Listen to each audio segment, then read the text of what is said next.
I keni duart e ftohta gjatë gjithë kohës? Ja pse ndodh kjo. Kur temperaturat janë të ulta, është normale që duart të jenë të ftohta.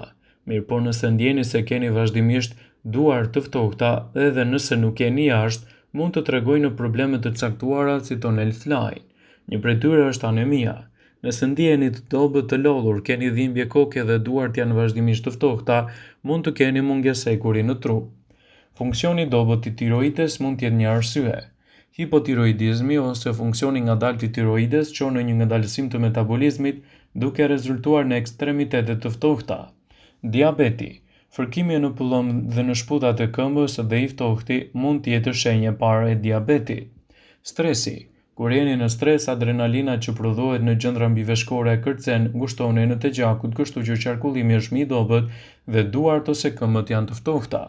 Edhe lupusi gjithashtu mund të jetë një ndikues i këtij fenomeni, prandaj bëni një konsult me mjekun.